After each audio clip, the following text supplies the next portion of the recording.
Nothing in this world is softer than water. And yet, nothing is better at destroying what is hard. Lao Tzu wrote those words over 2,000 years ago.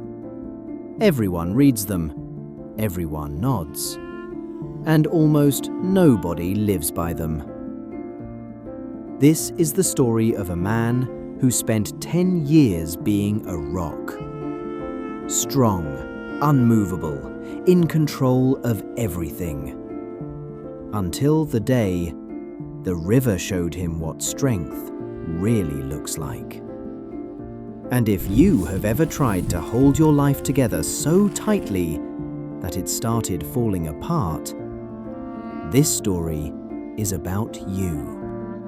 In a small village beside a wide, slow river in East Asia, there lived a carpenter named Minh. He was 34 years old, and he was the best woodworker the village had seen in a generation. But Minh did not simply build things, he controlled them. Every joint had to be perfect. Every plank had to be measured 3 times. Every apprentice had to follow his instructions exactly. When a young worker made a mistake, Minh did not teach. He took the tool from the boy's hands and did it himself. His workshop produced beautiful furniture, but one by one, his apprentices left. They all said the same thing. Working for Minh is like being wood. He cuts you into the shape he wants, and there is no room to breathe. Minh heard this, and every time he thought the same thing. They were too weak. If I want something done right, I must do it myself. So he did everything himself. He carved, he measured, he delivered, he collected payment, he swept the floor at midnight. He woke before dawn to start again. His furniture was flawless. His body was breaking.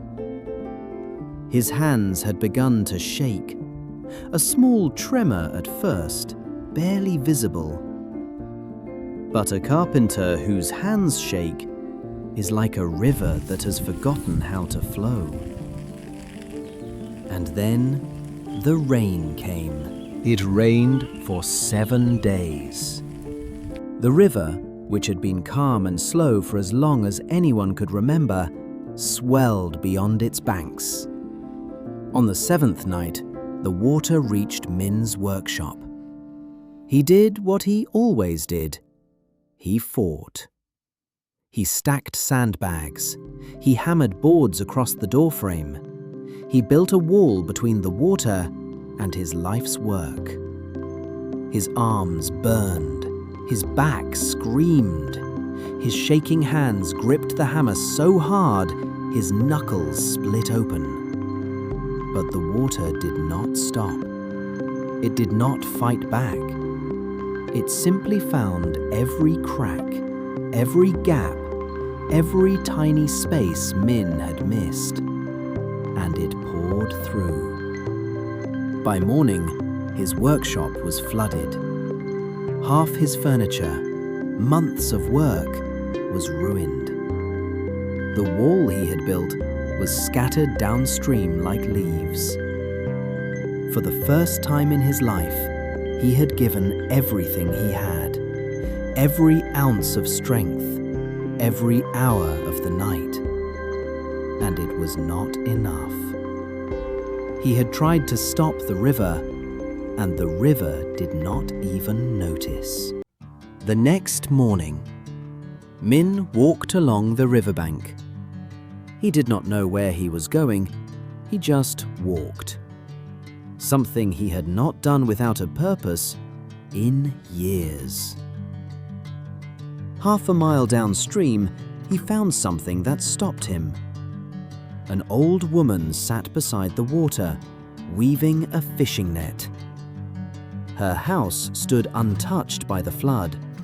Her boat floated calmly with the current. Her garden was greener than before. She had lost nothing. Minh stared. Then he asked the question that had been growing inside him all night. How? The water destroyed everything I built. But it didn't touch you. The old woman did not look up.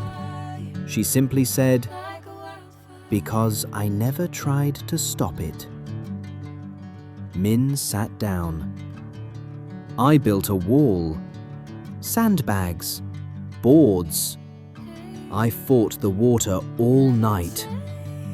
I know. I could hear the hammering from here." Then she looked at him for the first time. "You build things the way you live, by forcing them into shape. You grip the chisels so hard your hands shake. You hold your workers so tight they leave. You built a wall against a river and thought the river would respect your effort." Minh said nothing, because she was right. The old woman pointed to the water. "When it meets a rock, does it stop? No. Does it fight the rock? No. What does it do? It goes around." She nodded. "And after 100 years, which one is still there? The water or the rock?" Minh was silent. Then she said, "Lao Tzu said, the softest thing in the world overcomes the hardest. Everyone knows this. Almost no one can do it. Do you know why? Why? Because softness looks like weakness, and you would rather break than look weak." She tied another knot in the net, gentle, precise, without force. "I built my house on stilts, not because I am afraid of the water. I built it this way because I understand the water. It rises, it falls. It has done this for 1,000 years. I do not ask it to stop. I simply make room for it to pass." Then she looked at Minh's bleeding hands. "Your hands are strong, but strength that cannot bend will always break. The river did not destroy your workshop, Minh. Your stubbornness did." Minh rebuilt his workshop, but this time he built it differently. He raised the floor. He left spaces for water to pass through. He stored his best wood high above the ground. He designed the workshop the way the old woman had designed her life, not to fight what comes, but to let it move through. And something else changed. When new apprentices arrived, he did not take the tools from their hands. He guided instead of controlling. He taught instead of replacing.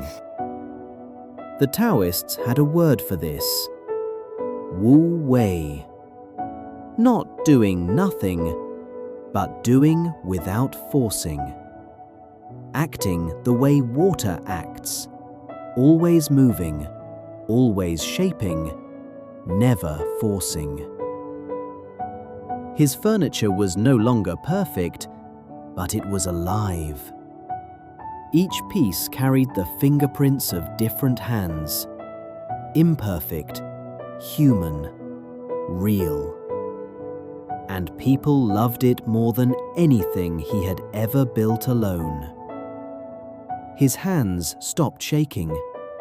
Not because they grew stronger, but because they finally learned to let go. This story is not about a carpenter and a flood. This story is about every person who has ever gripped their life so tightly that their hands began to shake. We live in a world that worships control. We are told that strength means holding on to plans, holding on to outcomes, holding on to the way things should be. And so we build walls against change, against uncertainty, against the river of life itself. But the river does not care about your walls. It will find every crack, every gap, every place you forgot to reinforce. And one day, it will show you that control was never yours to begin with. The ancient Taoists understood something that we keep forgetting.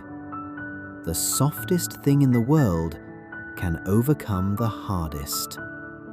Not by fighting, not by force, but through patience, through flexibility, through the quiet willingness to flow around what cannot be moved.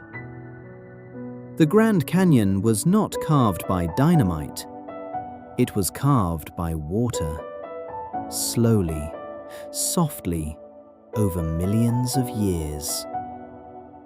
Your strength is not in how hard you grip. It is in how gracefully you let go. Remember 3 things. 1. The rock that refuses to move will eventually become sand. The water that flows around it will still be here long after the rock is gone. 2. Control is not strength. Knowing when to let go is. 3. You do not have to stop the river. You only have to learn to build on stilts. Think of someone in your life who is gripping too hard right now, holding on to a plan, fighting a river they cannot stop. Send them this story. The water will find its way. And if you want more stories like this, stories that feel less like a lecture and more like sitting beside a river and remembering something you already knew, subscribe and join us for the next journey. Until then, be like water.